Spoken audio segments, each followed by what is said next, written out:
ఆదివారము మరి బర్ణ గారు వారి ఆలోచన ప్రభుని కనపరిచే ఆలోచన కలిగి ఉన్నందుకు మనమందరం ఈ రీతిగా చేరుకుని అలాగే మరి ప్రసాద్ గారిని బట్టి కూడా చాలా సంతోషిస్తున్నాం. మరి సహోదరుడు సంసాన్ గారు బట్టి కూడా చాలా సంతోషిస్తున్నాం. ఎందుకంటే వారు చాలా జ్ఞానం కలిగిన వారు. నిజమే,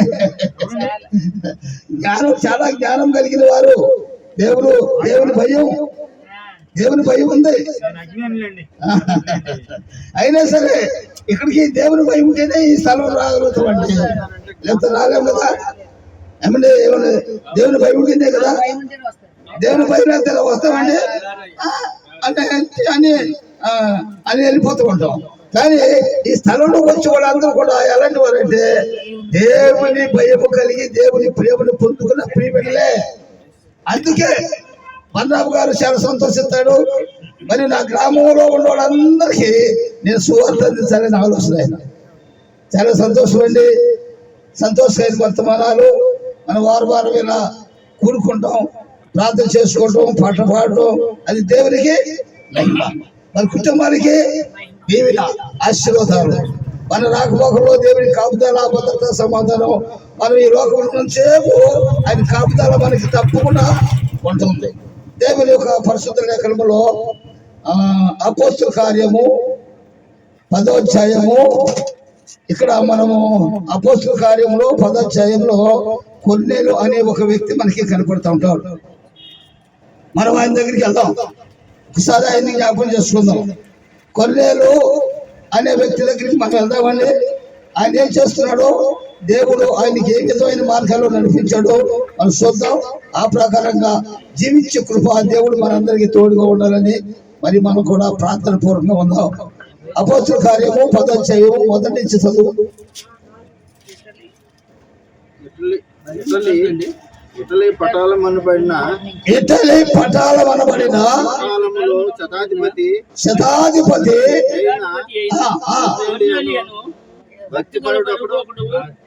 కైసరులో ఉండెను. అతడు తన ఇంటి వారందరితో కూడా దేవుని యందు భయభక్తులు కలగవాడయుండి ప్రజలకు బహుదర్శనము చేయిచు ఎల్లప్పుడూ దేవునికి ప్రార్థన చేయిచుండెను. పగలో ఇంచుమించు 3 గంటల దేవుని దూత అతని యొద్దకు వచ్చి కొర్నేలి అని పిలుచుట దర్శనమందు ఏటగా అతనికి కనబడెను. అతడు దూత వైపు తేరి చూచి భయపడి ప్రభువా ఏమని అడిగాను. అందుకు దూత నీ ప్రార్థన వలన నీ దర్శన కార్యములను జ్ఞాపకముగా చేరినవి. అప్పుడు నీవు ఇప్పేకు మనుషులను పంపి పేతురు అను మారు పేరు గల సీమోనును పిలిపించుము. అతడు సముద్రపు ధరనున్న సీమోనును ఒక చర్మకారుని ఇంట దిగి ఉన్నాడని అతనితో చెప్పాను. అతనితో మాట్లాడి తరువాత వెళ్ళిన పిమ్మట అతడు తన ఇంటి పనివారులు అందరిని తన యొద్ద ఎల్లప్పుడూ కనిపెట్టుకొని ఇండు వారిలో భక్తిపరుడు ఒక సైనికుడు పిలిచి వారికి ఈ సంగతులన్నీ వివరించి వారిని విప్పేకు పంపెను. మరునాడు వారు ప్రయాణమైపోయి పట్టణమునకు సమీపించినప్పుడు పగలు ఇంచుమించు 12 గంటలు పేతురు ప్రార్థన చేయుటకు మిత్తి మీదకి ఎక్కిన. అతడు మిక్కిలి ఆకలి కొని భోజనం చేయకోరను. ఇంటి వారు సిద్ధము చేయుచుండగా అతడు పరవశుడై ఆకాశము తెరచుండయు 4 చెంగులు పట్టి దింపబడిన పెద్ద గొప్పటి బట్టి ఒక విధమైన పాత్ర భూమి మీదకి దిగివచ్చుటయో చూశాను. అందులో భూమి యందుండు సకల విధములైన సరస్వతి జంతువులు ప్రాకు పురుగులు ఆకాశ పక్షులను ఉండెను. అప్పుడు పేతురు నీవు లేచి చంపుకొని తినమని ఒక శబ్దము వినబడింది. అయితే అయితే పేతురు పేతురు వద్దు ప్రభువా, ఆ, నిషిద్ధమైనది వద్దు. పవిత్రమైనది ఏదైనా ఎన్నడూ తినలేదని చెప్పగా, ఆ, దేవుడు పవిత్రము చేసిన వాటిని నీవు విశుద్ధమైన వాటివా ఎంచవద్దని మరలా రెండవ మారు ఆ శబ్దము అతనికి వినబడింది. ఆ, ఇలాగు ఆ. మారు అడిగాను. వెంటనే ఆ పాత్ర పేతురు ఆ పాత్ర తనకు తడిగిన దర్శనం ఏమై ఉండును అని అని తనలో తనకు ఈ ఎటు తోచక ఉండగా కొన్నేలి పంపిన మనుషులను సీమోను ఇట్లు ఇల్లు ఏదని సీమోను ఉంది ఏదని తెలుసుకుని ఆ, వాకిట నిలిచిన శివారిని పిలిచి పేతురు అను మారు పేరు గల సీమోను అక్కడ దిగి ఉన్నాడా అని అడిగి పేతురు ఆ దర్శనము గూర్చి యోచించుచుండగా ఆత్మ ఇదిగో ముగ్గురు మనుషులు నిన్ను వెతుకుతున్నారు, నీవు లేచి కిందికి దిగి వారితో కూడా వెళ్ళు. Praise the lord. దేవునికే మహిమ కలుగును గాక. సందేహించక వారితో నువ్వు వెళ్ళు, సందేహించవద్దు. ప్రార్థనకి సందేహించవద్దు, వాక్యానికి సందేహించవద్దు. వెళ్ళాలి. చూసారండి, అక్కడ కొన్నేళ్ళు ఆయన మంచి సైనికుడు, కొన్నేళ్ళు మంచి సైనికుడు, ధనవంతుడు, బలవంతుడు, భాగ్యవంతుడు, పేరుగాంచిన వాడు. మరి ఆయన హిందువుడేనండి, ఆయన కూడా హిందువుడే. అయితే ప్రభు ఆయన తెలుసుకోవాలని ఆశపడుతున్నాడు, ప్రార్థన చేస్తున్నాడు, బాగా ప్రార్థన చేస్తున్నాడు. తన ఇంటి వారి కోసం ప్రార్థన చేసుకుంటున్నాడు, ప్రజల కోసం ప్రార్థన చేస్తున్నాడు. ఎంత ప్రార్థన చేస్తున్నాడో అంత ధర్మ కార్యాలు కూడా చేస్తున్నాడు. చూడండి, ప్రార్థన చేసే వాళ్ళ దగ్గర ఏముండాలంటే ధర్మ కార్యాలు కూడా ఉండాలి. ఈయన ప్రార్థన చేస్తున్నాడు, ధర్మ కార్యాలు కూడా చేస్తున్నాడు. ఈ ప్రార్థన, ఈ ధర్మ కార్యాలు చేస్తున్న సందర్భంలో ఆయన 3 గంటల సమయంలో తన కుటుంబాన్ని సిద్ధపరుచుకుని ప్రార్థన చేయడానికి కుటుంబంలో సిద్ధపాటు కలిగి ఉన్నాడు. ఎవరండి? కొన్నేళ్ళు. అప్పుడు ఈయన ప్రార్థన చేస్తున్నప్పటికీ దేవుని దూత ఆకాశం నుండి కొన్నేళ్ళ దగ్గరికి వచ్చింది. ఆకాశం నుండి కొన్నేళ్ళ దగ్గరికి వచ్చింది. దేనికి వచ్చింది కొన్నేళ్ళ దగ్గరికి దూత? ఈయన చేస్తున్న ప్రార్థనలు, ఈయన చేస్తున్న ధర్మ కార్యములు ఎక్కడ చేయండి? పరలోక రాజ్యం చేయండి. అది నువ్వు చేసే ప్రార్థన గాని, నువ్వు చేసే ధర్మ కార్యం గాని, మన విశ్వాసం గాని ఈ లోక సంబంధం కాదు. మన ప్రార్థన ఎక్కడ చేరాలంటే పరలోకానికి చేరాలి. మన ధర్మం చేసిన కార్యాలు కానీ ఎక్కడికి వెళ్ళాలంటే పరలోకానికి వెళ్ళాలి. అందుకే దేవుని దూత వచ్చి కొన్నేళ్ళతో మాట్లాడుతుంది. నీ ప్రార్థన ఆలకించాను, నువ్వు చేసిన ధర్మ కార్యాలన్నీ కూడా పరలోకానికి చేర్చబడ్డాయని దేవుని దూత కొన్నేళ్ళతో చెప్పడం మనం చూస్తున్నాం. ప్రియులారా, ప్రార్థన మన జీవితానికి చాలా అవసరం. ప్రార్థన మన జీవితానికి, మన కుటుంబానికి చాలా అవసరం ఉంది. ప్రార్థన లేని జీవితం ఎట్లా ఉంటుందంటే చీకటి, వెలుగుండదు. చీకటిలో ఉన్న నీవు ఎక్కడికి వెళ్తావు నీకు నాకు తెలియదు. చీకటిలో ఉన్నవాడికి ఎక్కడికి వెళ్తున్న వాడికి తెలియదు. అందుకే నువ్వు ఎక్కడ ఉండాలంటే వెలుగులో ఉండాలి, వెలుగు సంబంధంగా ఉండాలి. ఆయన అంటాడు, నేను లోకంలో ఉన్నప్పుడు నేను గొప్ప వెలుగునై ఉన్నాను. యేసయ్య చెప్తాడు. ఇలా గమనించండి, కొన్నేళ్ళు ప్రార్థన ఆలకించినట్టుగా మరి మన అందరి ప్రార్థన దేవుడు ఆలకించడండి. మన అవసరతలన్నీ తీర్చగలిగిన దేవుడు ఎవరే అంటే మన ప్రభు యేసు ఒక్కడే. మనం ఈ స్థితిలో ఉన్నామంటే, మనం ఈ స్థితిలో ఉన్నామంటే ఆయన కృప. మన బలం సాగు, మన తెలివి సాగు, మన జ్ఞానం అంతగా సాగు. ఈ లోకములో ఏది సంపాదించుకున్నా సంపాదించుకో, ఏది తినాలంటే తిను, ఏది కట్టుకోవాలంటే అది కట్టుకో. కానీ ఎవరితో ఉండాలంటే భయ భక్తులు కలిగి ఉండాలి. దేవుని భయంతో జీవించాలి. అంటే ఓ మాట చెప్తానండి, దేవుడు మనల్ని ఆకాశం నుండి కింద మనం ఏం చేస్తున్నాం ఆయన చూస్తున్నాడు. ఎవరు చూడలేదులే అనుకుంటుంది మనం కదండి, కానీ ఆయనకి సాధు లేదు. ఈ భూమిని ఆకాశమును నిర్మించిన దేవుడు, భూమి మీద ఉన్న జీవరాశులను నిర్మించిన దేవుడు, ఫలవృక్షములను, జలరాశులు, మత్స్యములు, పర్వతాలన్నీ కూడా నిర్మించిన దేవుడు. ఒక మాట చెప్తానండి, ఇప్పుడు మనకి పెట్రోల్ కావాలి, మనం ఒక బండి కొనుక్కుంటున్నాం, మనకు పెట్రోల్ కావాలి. పెట్రోల్ ఎవరైనా తయారు చేస్తున్నారండి? ఎవరు తయారు చేయలేదు, భూములోనే దాచిపెట్టించాడు. నా పిల్లలు జ్ఞానం కలిగి ఉంటారు కనుక నా పిల్లలు వాహనాలు కొనుక్కుంటారు, వాహనాలకి ఈ పెట్రోలు ఎవరు తయారు చేయలేరు కనుక భూములోనే దాన్ని నేను సిద్ధపరచాలని దేవుడు దానిలో పక్కన సిద్ధపరిచాడు. అందుకే అది సిద్ధపరిచాడు కనుకనే దాన్ని తెలివితేటతో జ్ఞానం కలిగిన వాళ్ళు ఏం చేశారంటే ఆ పెట్రోల్ ఎక్కడో కనుక్కొని దాన్ని బయట తీశారు. తీసిన తర్వాత అవి వాహనాలకి వాడుతూ ప్రారంభించారు, వాహనాలు నడుతూ ప్రారంభిస్తున్నాయి. చూశారండి, అది ఎవరు చేయలేదు, దేవుడే. ఆయన ప్రేమ చూశారండి. నువ్వు మోటార్ సైకిల్ కొనుక్కుంటావు కానీ నీకు పెట్రోల్ లేదు, ఎవరు తయారు చేస్తారు? ఎవరు తయారు చేయలేరు. పెట్రోల్ కూడా భూములైన ఉంది, ఆయిల్ కూడా భూములైన ఉంది, గ్యాస్ కూడా భూములైన ఉంది. చూడండి, మనం పాలన వేసుకోవాలనుకుంటున్నాం, అది కూడా ఎక్కడ ఉందంటే భూములనే ఉంది. చూసారండి, అన్ని మన కోసం ఆయన దాచిపెట్టాడండి. యెషయా గ్రంథము 1వ అధ్యాయము, యెషయా గ్రంథము 1వ అధ్యాయము 19వ వచనం. యెషయా గ్రంథము 1వ అధ్యాయము 19.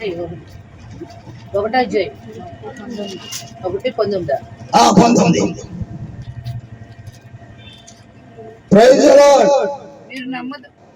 సమ్మతించి నా మాట విని ఎడల, సమ్మతించి నా మాట మీరు ఎన్న ఎడల భూమి యొక్క మంచి పదార్థములను అనుభవించదరు. ఇంకో మాట చదువమ్మా. సమ్మతింపని ఎడల, తిరగబడిన ఎడల నిశ్చయముగా మీరు ఖడ్గము పాలగుదురు. దేవునికి స్తోత్రం. సమ్మతిస్తే ఏమవుతుందట? సమ్మతిస్తే మంచి పదార్థాలు మనం అనుభవిస్తాం.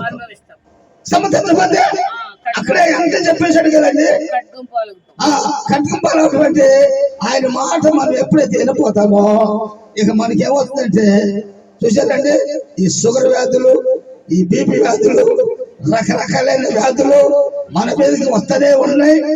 దాని ద్వారా చాలా ఇబ్బందులు పడుతున్నాం. కానీ సమ్మతించినప్పుడు దేవుడు మనకి ఏం చేస్తాడంటే సంపూర్ణమైన స్వస్థత, సంపూర్ణ ఆరోగ్యం దేవుడు మనకి అనుగ్రహిస్తాడు.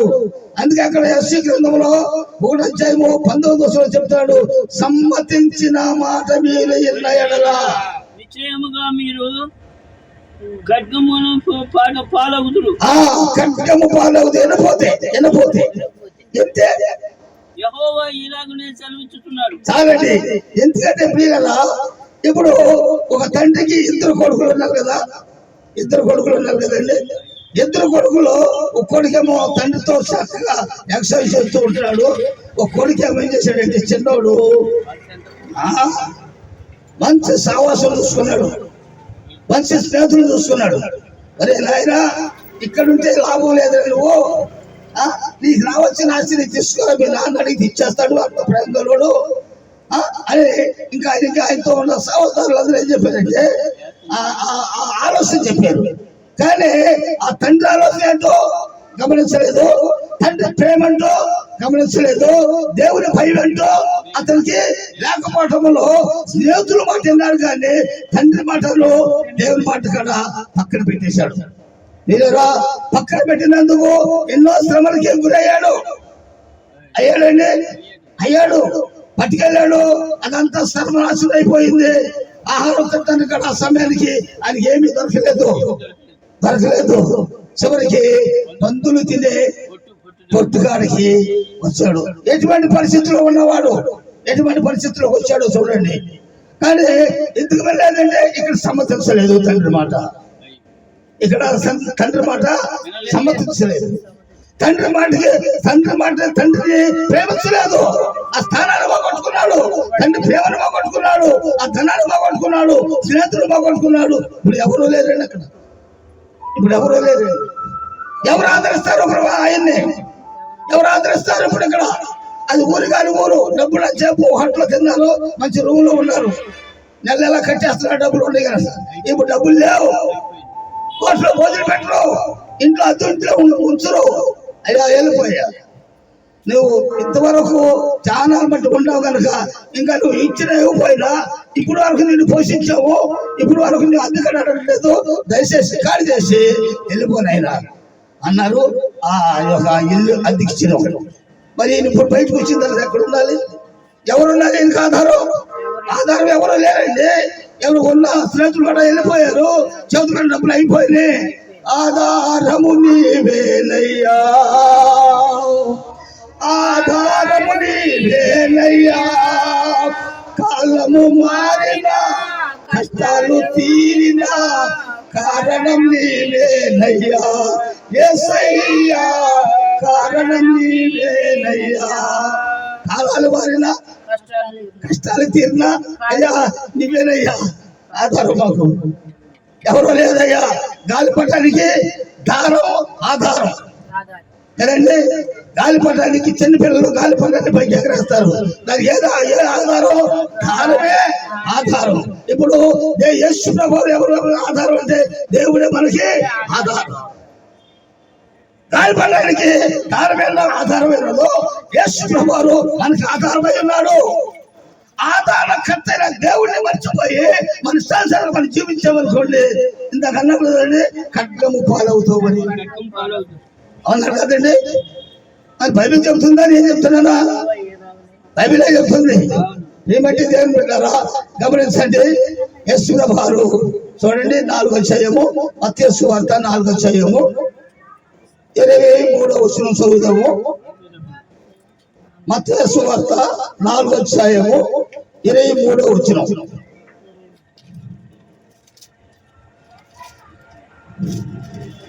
యేసు వారి సమాజ మందిరములలో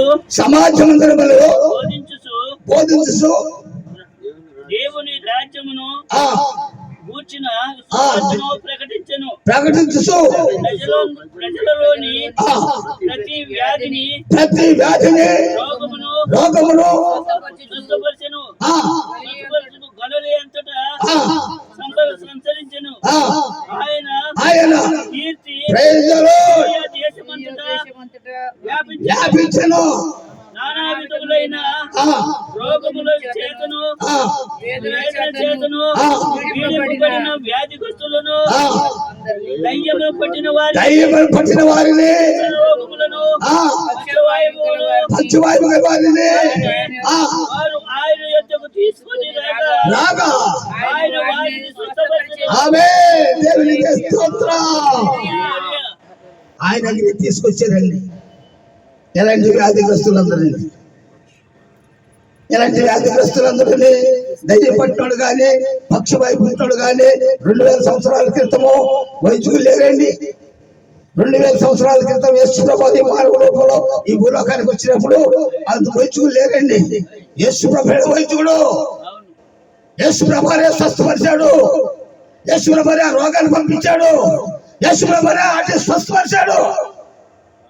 దేవుని బిడ్డలారా, దేవుడు మరి సమాజ మందిరంలోకి వెళ్ళి ఆయన మానవ రూపంలో ఉండి సమాజ మందిరంలోకి వెళ్ళి బోధించినప్పుడు ఎవరి గురించి చెప్తాడంటే పరలోక రాజ్యం గురించి చెప్తున్నాడు. అక్కడ భూలోకం గురించి కాదండి, పరలోక రాజ్యము. ఇది మీకు శాశ్వతం కాదు, ఇది అశాశ్వతమైన దేశము, ఇది అశాశ్వతమైన లోకము. ఈ లోకంలో ఉన్నసేపు బాగా ఉంటేనేమో పర్వాలేదు, బాగా పోతేనేమో అది లేదు ఇది లేదని ఎన్నో శకాలు పడుతూ ఉంటారు నా పిల్లలు. కానీ ఆయన అంటాడు కదా, అడవులో సింహం పిల్లలైనా లేవగలిగేమో కానీ నా పిల్లలు లేమి కలిగి ఉంటానికి వీలు. అడవులో ఉన్న సింహం పిల్ల అయినా సరే లేపగలుగుతాము కానీ నా పిల్లలకు లేమి కలగడానికి వీలు ఏదో ఆయన ఆయన మన మీద అంత ప్రేమ కలిగిన దేవుడు అండి. ఆ ప్రేమమయ్యండి మనము ఎంతసేపు మనం స్థుతించినా మన ఆస్కాలం ఇంకా పెరుగుతూనే ఉంటుంది. మన ఆస్కాలం పెరుగుతూ ఉంటుంది. స్థుతి ఆరాధన ఆయన ఉండి మన స్థుతి ఆరాధన చేస్తే ఆ తల్లి గారికి దేవుడు ఆస్కాలం ఇచ్చాడంటే కారణం ఏంటంటే దేవుని స్థుతించింది ఈ తల్లి. మనం కూడా దేవుని స్థుతించటము ప్రారంభించినప్పుడు దేవుడు ఏం చేస్తాడంటే ఆవిష్కారాన్ని పెంచుతూ ఉంటాడు. ఇంకా ఇంకా ఇంకా ఇంకా నా బిడ్డ ఇంకా నన్ను నన్ను ఇంకా ఇంకా ఇంకా నన్ను కనపడుతుంది. ఆమెకి నేను దీర్ఘాశవంతురాలుగా ఇంకా భూమి మీద ఉంచాలి. ఆమె ఎంతో మందికి నా గురించి చెప్పాలి. నా గురించి ఆమె చెప్పాలి. ఆమె చెప్తుంటే ఆమె మాట్లాడుతూ అనేకులు మారాలి. మార్పు చెందితే పరలోక రాజ్యానికి వారసులుగా ఉంటారనే ఆలోచన దేవుడు ఆమె ప్రేమిస్తున్నాడు. గమనించండి, చూడండి మార్కు సువార్త 10వ అధ్యాయము 46వ వచనంలో చూద్దాం. ఇప్పుడు యేసుప్రభువు వారు అనేకమైన వ్యాధులను స్వస్థపరిచాడు కదా. ఇప్పుడు మార్కు సువార్తలో ఒక గుడ్డివాడు మనకి కనపడతాడు. ఎరుకో పట్టణంకు వచ్చింది. జన సమూహముతోను బయలుదేరి తీమాయి కుమారుడకు భిక్షకుడు పక్కన కూర్చుండి నజరేయుడైన యేసు అని వాడు విని దావీదు కుమారుడా నన్ను కరుణించమని కేకలు వేయించి మొదలు పెట్టాను. అయ్యా సహోదరి, ఈయన తల్లి గర్భంలోనే గుడ్డివాడిగా పుట్టాడండి. తల్లి గర్భంలోనే గుడ్డివాడిగా పుట్టాడు. ఇక తల్లిదండ్రులు ఏమైతే ఖచ్చితంగా ఒక 5 సంవత్సరాల వయసు దాకా పెంచారండి. కళ్ళు లేవు కదండి. ఈయన ఎలా పెంచాలి? ఈయన ఎందుకు పుట్టాడు అని అనుకున్నారా? లేదు, దేవుడు ఈ బిడ్డను మనకి ఇచ్చారు చాలయ్యా. కళ్ళు లేకపోయినా పర్వాలేదయ్యా, మన కళ్ళతో మన బిడ్డ మనం చూసుకున్నాం, మన కళ్ళతో మన బిడ్డ మనం చూసుకున్నాం, మనం పెంచుకున్నాం అని తల్లిదండ్రులు ఎంతో ప్రేమించారు, పెంచుతా ఉన్నారు.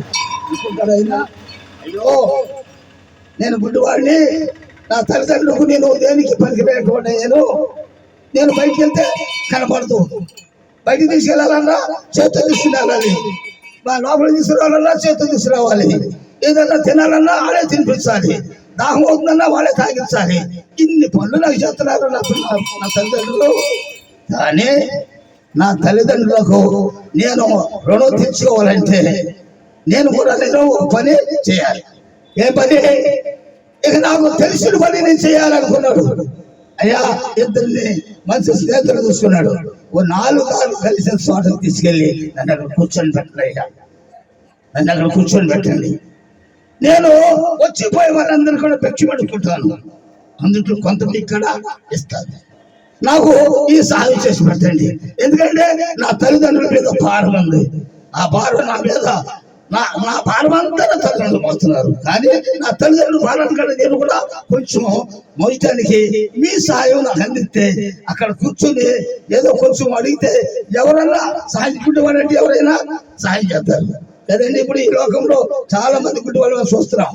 గుడ్డివాడిని అయ్యా అని రైలు బండి వస్తే చాలా మంది ఆయనకి సహాయం చేసే వాళ్ళు ఉన్నారు.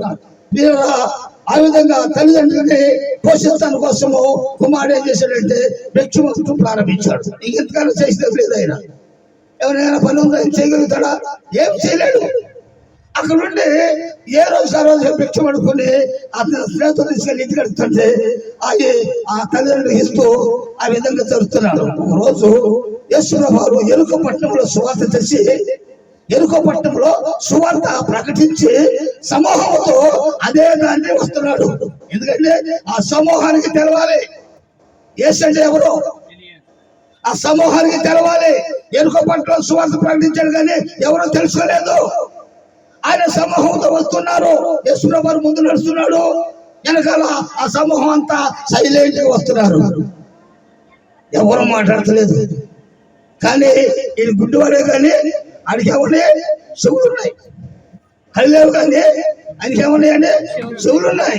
నడుస్తుంటే ఇప్పుడు సప్పులు ఎన్ని పడతాయి కదండి, కాళ్ళు నడుతుంటే సప్పులు ఎన్ని పడతాయి కదా. ఆ అంతలో కలిసి ఒకటి ఇద్దరు కాదుగా సమూహంతో వెళ్తున్నారు. యశు ప్రభు ముందు వెళ్తుంటే వెనకాల సమూహం వెళ్తున్నప్పుడు ఆ కాలు సప్పుడు వినపడుతుంది ఈ గుడ్డివాడికి. బాబు ఎవరండి తెలియదే, ఎవరు వెళ్తున్నారండి నీకు అని వాడు అడిగినప్పుడు అందులో యేసు ప్రభు శిష్యుడు ఆయన ఏమంటాడంటే, గుడ్డివాడా, నజరేయుడైన యేసు ఈ మార్గంలో వెళ్తున్నాడు అని ఒక మాట చెప్పాడు. ఇప్పుడు యేసు అంటే ఎవరో నీకు అప్పటికే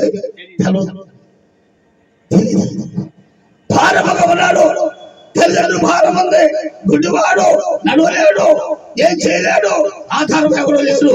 ఎవరైనా ఆధారం ఉంటే దీనికి దారి, ఆధారం లేకపోతే అక్కడే కూర్చోవలసిన తీసుకెళ్ళకపోతే అలాంటి పరిస్థితిలో ఉండి ఎవరు వెళ్తున్నారా ఈ చిన్నప్పుడు అక్కడ శిష్యులు చెప్తారు మాట, ఎవరి నజరేయుడైన యేసు ఈ త్రోవలు వెళ్తున్నాడు అన్నారు. అప్పుడు చూశాడండి ఆయన, అప్పుడు ఎన్నాడండి ఎవరండి? యేసు అన్న మాట అప్పుడు ఎన్నాడండి. అందుకని అంటాడు ఆయన, దావీదు కుమారుడా యేసు నన్ను కరుణించుము.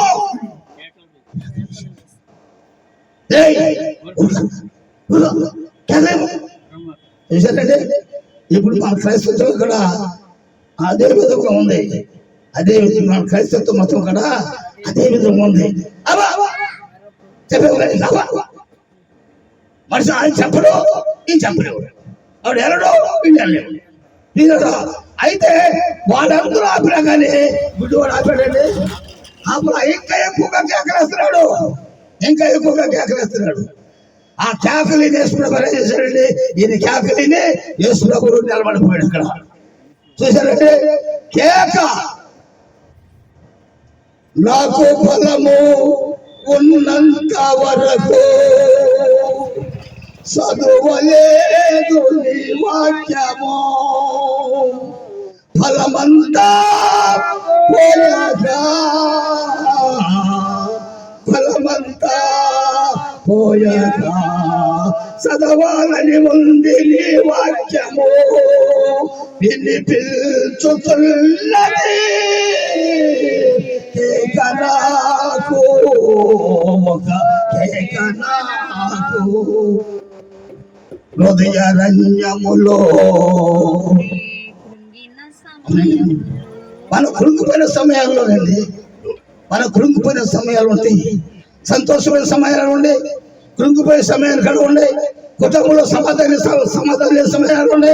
కానీ సమాధానం పరుచుకోవాలి, సమాధానం పరుచుకోవాలి. ప్రియమైన దేవుని బిడ్డలారా, యేసుప్రభు నిలబడిపోయాడు, అందరూ నిలబడిపోయారు. యేసుప్రభు యజమాను కదా, యజమాను ముందు నడిచినప్పుడు ఆయన నిలబడిపోతే అందరూ నిలబడిపోయి నుంచున్నప్పుడు యేసుప్రభు మాట్లాడాడు అక్కడ. ఎవరిని? ఆయన్ని నా దగ్గరికి తీసుకురండి. ఎవరిని? గుడ్డివాడిని. ఎందుకు కేకేశాడు వాడు? నా గురించి ఏం తెలుసుకున్నాడు? అసలు నేనేం చేయగలుగుతున్నాను అనుకున్నాడు. ఆయన దగ్గరికి తీసుకురండి. యేసుప్రభు అమ్మో అది చెప్పగానే భయంతో కనకడ వణుకుంటూ గుడ్డివాడి దగ్గరికి వచ్చారు శిష్యులు. గుడ్డివాడ, యేసుప్రభు నిన్ను పిలుస్తున్నాడు రా, ధైర్యంగా ఉండు అన్నాడు. అయితే వాడు ఏం చేశాడు తెలుసండి? ఇప్పుడు ఎవరు పిలుస్తున్నాడు? ఆయన నజరేయుడైన యేసు, నువ్వు ఉంటే నాకు చాలు. ఇప్పుడు ఆయన నిలబడ్డాడు, తీసుకురమ్మని చెప్పినప్పుడు ఈయన ఏం చేశాడు చూసాడు? ఇప్పుడు వరకు 50 వస్తువులు చదవండి కింద, 50 వస్తువులు. అంతటా వాడు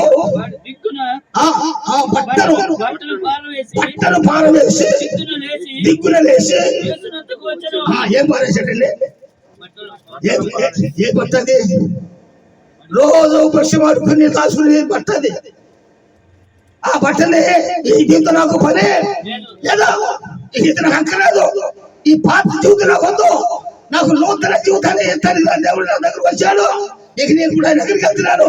ఈ బట్టలు తీసి దూరంగా పారేసి దిగ్గున లేసి యేసు దగ్గరికి యేసు ఆ, నేను నీకేమి చేయగోరుచున్నానని ఆ, వారిని అడుగగా అడుగగా ఆ గుడ్డివాడు ఆ గుడ్డివాడు బోధకుడా ప్రభువా నాకు దృష్టి కలుగు చేయమని ఆ, ఆయనతో నేను ఆ, అంతటా యేసు అంతటా యేసు నీవు వెళ్ళుము నీవు వెళ్ళుము, నీ విశ్వాసం నీ విశ్వాసము నిన్ను స్వస్థపరచును. దేవునికి స్తోత్రం.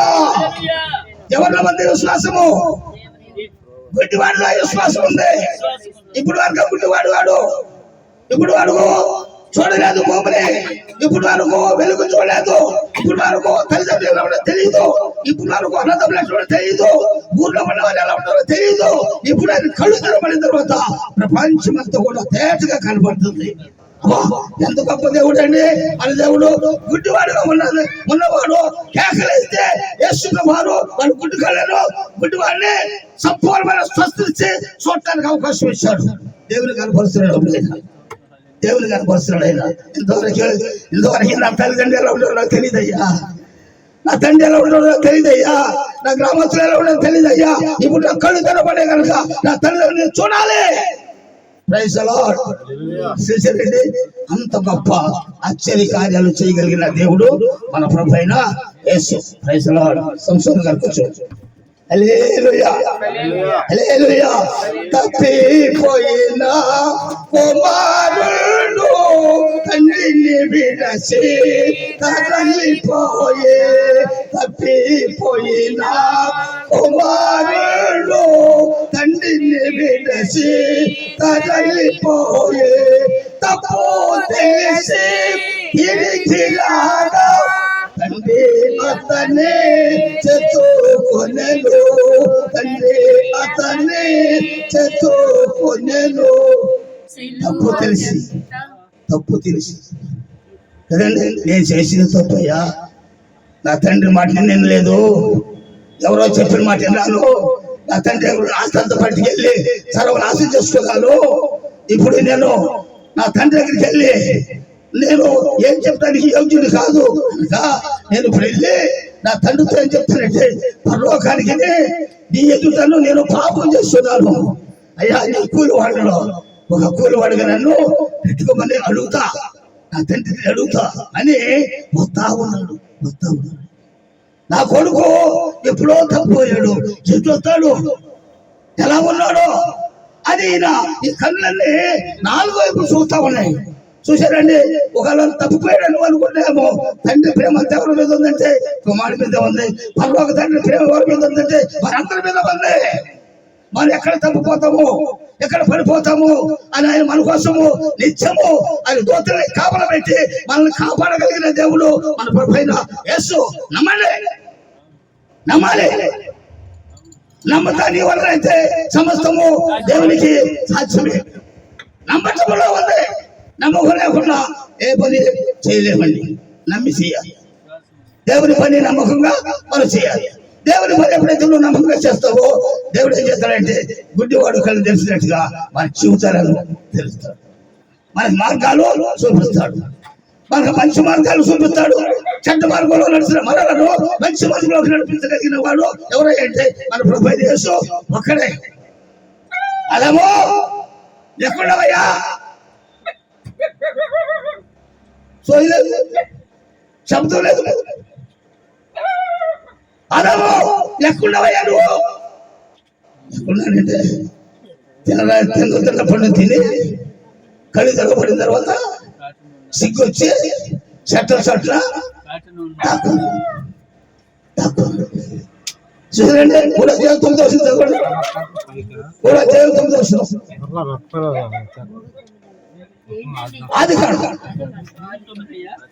ఆదికాండము కూడా చేయము 9వ వచనం.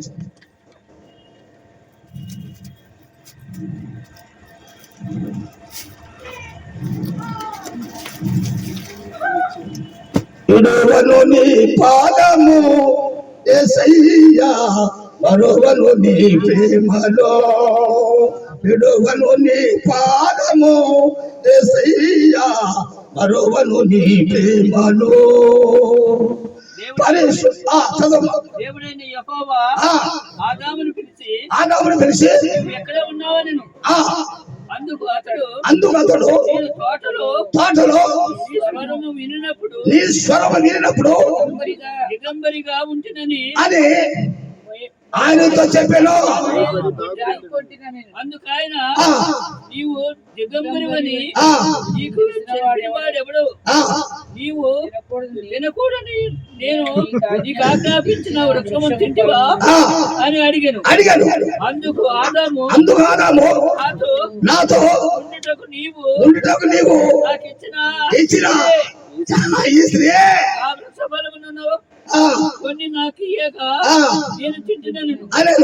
అప్పుడు దేవుడు యెహోవా స్త్రీతో నీవు చేసినది ఏమని అడుగగా స్త్రీ సర్పములను మోసపుచ్చింది. అందుకు దేవుడైన యెహోవా సర్పముతో నీవు దీన్ని చేసినందుకు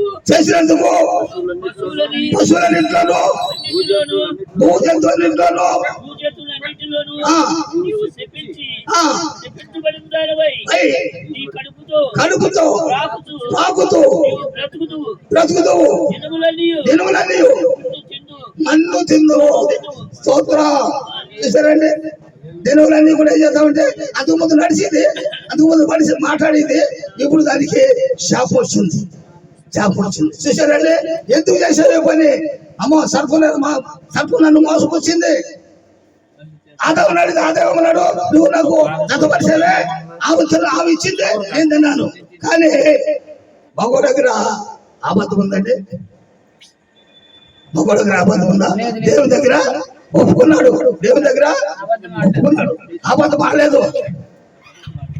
ఆడలేదండి. అప్పటి నుంచి ఇప్పుడు వరకు మనిషి కుమారుడు యేసుదేవ నీతిమంతుడు కనుక ఆయన పిల్లలు కనుక మనం కూడా అబద్ధం పట్టడానికి అవకాశము మనకి ఇవ్వలేదు. ఎందుకని నువ్వు ఆదాము సైతాన్ మాట వినడు. సైతాన్ చెప్పిన మాట వినడు. దేవుని రూపం అయింది, దేవుని పోలిక అయింది, నేను చెప్తాను అది తినడు. తినమంటే తినతానని చెప్పాడు. ఈయన తినడు. కానీ ఆయన చదవరిచాడే, ఆమె వింటుంది నా మాట. చూసారండి, ఆమె నా మాట ఏంటది? ఆ స్త్రీతో అంటాడు, ఇది నిజమా? తింటే ఏమవుతుందో తెలుసా మీకు? తింటే మీ కళ్ళు తెరవబడితే మీరు దేవదూతల వల్లే ఉంటారని దేవుడు తెలుసుంది. అది తినొద్దన్నాడు. అందుకే తెలుసుడు నీకు తెలుస్తుంది అని మాకు చేసింది సైతాన్. అప్పటి నుండి పాపం ప్రారంభమైంది. అందుకే అన్నాడు, నువ్వు చేసిన దానికి ఆ పండు తిన్నందుకు, అది తినిపిస్తున్నందుకు నీకు నీ భర్త ఎడల నీకు వాంఛ కలుగుద్ది. నిన్ను కూడినప్పుడు నువ్వు గర్భవతులై వేదనతో పిల్లలంటావు. కాదంటారా? ఇది వేదనతో బిడ్డలను కంటావు. అలా ఉండమా నువ్వు? నీ పని అది. అలామా నువ్వు నా మాట లేదు కనుక ఇప్పుడు ఈ పరిస్థితి తలపడడానికి ఇల్లు లేదు కనుక ఈ స్థలం నుంచి ఖాళీ చేసి నీకోసం భూమి అంతా నీకోసం సిద్ధపరిచాను. వెళ్ళు, భూమి దున్ను, విత్తనాలు ఇస్తాను, వర్షం ఇస్తాను, నీకు కావాల్సినవి కూడా సమృద్ధిగా ఇస్తాను. బయటకు పొమ్మని ఆ ఏదైనా తోట నుంచి పంపించి బహిష్కరించాడు బయటికి. వీళ్ళగా అక్కడి నుంచే చేశాడంటే నువ్వు చెప్పిన మాట వినలేదు కనుక నీ భార్యకు నీ బిడ్డలకు చూశారంటే నీ కష్టాజీతం చెప్పడం వచ్చి నీ జీవిత యాత్ర ముగించే వరకు నీ కష్టాలు చేస్తుందో కుటుంబాన్ని పోషించు. జరుగుతుందా లేదండి? ఇప్పుడు జరుగుతుందండి. ప్రతి వాడు వ్యవసాయం ఇచ్చేయి, వ్యాపారం ఇచ్చేయి, ఏదన్నా చెయ్యి. కానీ ఆమె ఇంట్లో కూర్చోబెట్టి చక్కగా మనము వ్యాపారం చేసి తీసుకొచ్చి అమ్మగారిని చక్కగా వంట చేయమని అన్ని పదార్థాలు తయారు చేస్తుందిగా అమ్మగారు. అన్ని పదార్థాలు మన కోసం తయారు చేస్తుంది కనుక అప్పుడు మనం ఏం చేయాలండి? ప్రేమించాలి. అందుకని యేసుప్రభు ఏమన్నారంటే, భర్తలారా భార్యలను ప్రేమించండి, భార్యలారా భర్తలకు లోబడి ఉండండి. అది ఆయన ఉద్దేశం ఏంటంటే దేవునికి లోబడాలి, భర్తకి లోబడాలి. దేవునికి భయభక్తులు కలిగి జీవించాలి. మరి భర్తలు కూడా భయభక్తులు కలిగి జీవించాలి. అప్పుడు జీవించినప్పుడు భార్య భర్తల ఐక్యత సమాధానం ఎప్పుడైతే ఉందో వారి బిడ్డలు ఎలా ఉంటారండి నీతిమంతుల బిడ్డలు మోపేస్తారు. అది ఆయన ఉద్దేశం. ఆయన ఉద్దేశం ప్రకారంగా జీవించాలి. ఆయన మాట ప్రకారంగా జీవిస్తే దేవుడు మనల్ని ఆశీర్వదిస్తాడు. అతి కృప దేవుడు మనకి తోడై సహాయం చేసి నడిపించును గాక. ఆమేన్. ఆమేన్. అందరికీ